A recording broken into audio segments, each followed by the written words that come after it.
Hello, people of YouTube. This is Gray's Guitars. My name is Steve Gray, and thank you for watching. So today I am trying something a little different. I am going to be recording my computer screen itself, and then I am just going to be talking over it, recording using my cell phone with a mic into it as per usual. I use a BOA mic into my LG G6 if you're wondering what camera and microphone I am using. And basically I'm just going to hope that I can sync up the audio to the video. But first off, I want to thank Tyler Porter. I believe he is a subscriber to my channel. He also commented on my Epiphone Prophecy series guitar video that I did recently, that he had some more pictures of the Epiphone Prophecy series guitars, and that I should probably take a look, and that I can join his group. And his group, if you're interested in it, I'll go ahead and click on the pictures here, is the Epiphone Solid Guitar SG. That's the name of the group right there. I'm circling it with my mouse yet again, hoping that the audio is syncing up with the video here. But this is what gets me hyped right here. This first picture that I saw, this is the back of the new Epiphone Prophecy Series Les Paul. And not only do we get the belly cut that I love having on a Les Paul, and this is an official Les Paul, we also get the neck cutaway too. I would honestly prefer the all access, but it looks like we have some Grover locking tuners. I can't be 100%. Those definitely look at least like regular Grovers, if not Grover locking tuners. I assume they're going to be locking, but I think these are going to be your LTD killers. Because a lot of people from the Epiphone group, you know, they want a Les Paul that's basically the same thing as the LTD EC1000, but, you know, an Epiphone brand, and Gibson really wasn't producing them. So this is their response to it finally after all these years, and it is just fantastic. You got a belly cut, you got that modern access cut, you know, you most likely you're going to have locking tuners. They do have Fishman Fluence pickups. They do have 24 frets. So 9 out of 10, this is going to be a maple cap, mahogany body guitar, probably a mahogany neck as well. I'm not sure what they're going to do with the fretboard wood. I haven't been really paying attention to what Epiphone's been doing with their fretboard wood, but it's going to be something similar to rosewood 9 out of 10. This is just kind of the picture you've already seen before of the Les Paul. Moving forward, yes, those are definitely locking tuners. Now, there's a little bit of a close-up here on this one picture, so that lead is pretty cool. You got some Grover locking tuners. Keep in mind, all of these images are subjected to change because we don't know. These are just the prototypes. These aren't the actual production guitars at this point in time. I would like to see a satin neck. It looks like there is a gloss neck. That would be a cool feature. A lot of people like the satin necks because they are a bit faster than the gloss ones. Moving on to, this is the back of the Flying V. Looks like a Flying V. Nothing really major different going on here.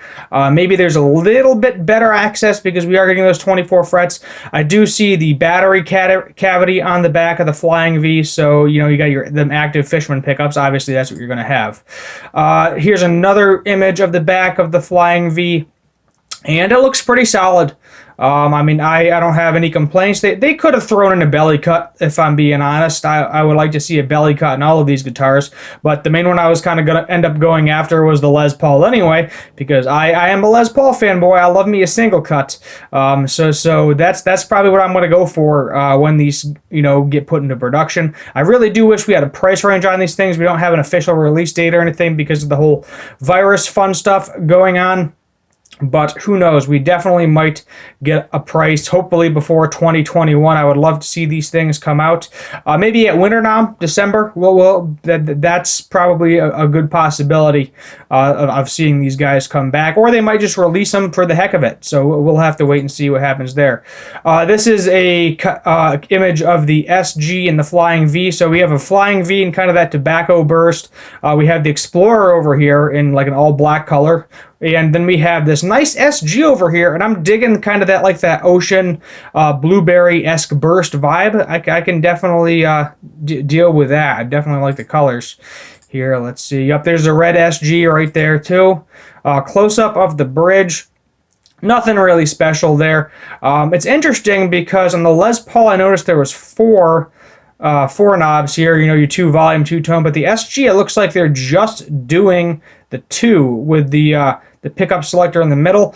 That volume right there, that does concern me a little bit. That looks kind of stratty. Not that I have anything against strats personally, but I do find that that 1 volume knob tends to get in the way. I'm going to go back here. Yeah, the SG is kind of in the same spot, or the Flying V is kind of in the same spot. That might be an issue. I'm gonna go back to the Les Paul here real quick. I want the front. Yeah, so that's kind of weird that they're doing the Les Paul with the standard layout, but they're not doing the SG with the standard layout. I'm not sure what the standard layout for a Flying V is. I've never owned one personally. That might be the standard layout. Let me know if that knob gets in the way in the comments. It might be easier because they're doing the active pickups, and obviously they probably don't want to price these guitars out of the market. It's probably going to be priced very similar, I would say, to probably the EC1000, possibly in that $800 range, which does kind of scare a lot of people because you can get a baseline Gibson for that. But if you load an Epiphone with a bunch of features that the people actually want, you're going to get it. I love the bound headstocks too. That's nice. I cannot tell for the life of me. It looks like abalone inlays, possibly. That'd be really cool if these things came with stainless steel frets. I doubt they'll do that. I don't think there's ever been an Epiphone or a Gibson, that, to my knowledge anyway, with stainless steel frets. Oh, there's a close-up of that pretty blue SG going on there. Let's see what else we got. I mean, some of these images are kind of blurry, but you take what you can get. Ooh, purple. I've never owned a purple guitar. Maybe it's the time. Very similar layout too to the Flying V and the SG, where it's, you know, you got your probably volume, your toggle switch, and tone. Okay, so there's a better look at the access of the Explorer. Very well done. There doesn't look like there's a belly cut on the Explorer. That's a little disappointing because I think ESP Ltd does have a belly cut on the back of theirs, but I'm not 100% on that. I haven't looked into really their Explorer guitars. I've also never owned an Explorer type guitar. So there's that. This is the Flying V image we already saw. Another close-up of the Flying V we already saw. And maybe that is down far enough. On the V, it looks like it's far enough away where it might not get in the way, but obviously I'm not going to know until I get one of these in my hands, which who the heck knows when that's going to be. The Explorer, the knob definitely is not in the way. I kind of wish if they would just bring this whole thing down, or maybe just to take the volume and not try to jam it in there, because I don't know if you're going to be able to do those roll downs. It might be hard, might be too clustered. These are some of the original images, and then yeah, we're onto a different SG. But I just want to go back for a minute and just show you guys. So this is one of the images I wanted right here. Because there's 24 frets, I'm assuming they're keeping the same scale length. I highly doubt they'll do the 25.5-inch scale length. Most likely these are still going to be the 23 3/4. Now, if you're familiar with the Gibson range, there is a Gibson range that's called the Gibson Les Paul Long Scale Custom, and it does have a 25.5-inch scale length. So there is a possibility they might be making these with a 25.5-inch scale length, or possibly even making baritone versions. That would be something great to see. But I would just assume the way the frets look, everything I'm seeing, just comparing it to the Epiphone the standard I have on the wall, to me it looks like they just put in the 23rd and 24th fret, move the neck pickup down a little bit, and we're probably going to get the same length. And now I wish I could see exactly what this said. There's a little note on the wall in this one image. It just says SG Prophecy, so we do know they are going to be called the Prophecy, which is nice. And they all got the multiply, at least the binding around the body, the binding around the headstock. Where is that? There it is. There's your money shot right there. That's the shot I wanted, with the locking tuners up top.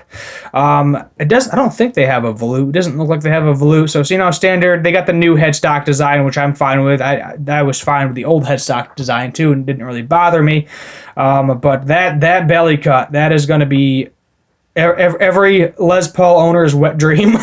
Let's just put it that way. Everybody loves a Les Paul.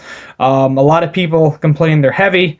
A lot of people complain that ESP Ltd has been doing the better recently, and Gibson Epiphone has finally stepped up to the plate. And who knows, there's a very good possibility that if these take off well, they might do a similar line with Gibson, because they are doing right now, what they're doing is, if there is a Gibson version of it, they're making an Epiphone version of it. So this leads me to believe that because there's an Epiphone version of these, there might be Gibson versions of these. Obviously, they're going to be a lot more expensive, and in my opinion, active pickups, you throw them in anything, it's going to sound like an active pickup. You look at the EMG 8185 set. You could, in my opinion, you throw those bad boys in any guitar, and that's what they sound like. Whether it's a Gibson Les Paul, a Fender Strat, a Squier Strat, whatever. It's an EMG 8185, sounds like that, and I feel like Fishmans are kind of the same way. But that's basically all I wanted to say for this video. I wanted to update you what these beautiful guitars look like. My name is Steve Gray. This is Gray's Guitars. Thank you for watching, and as always, have a good one.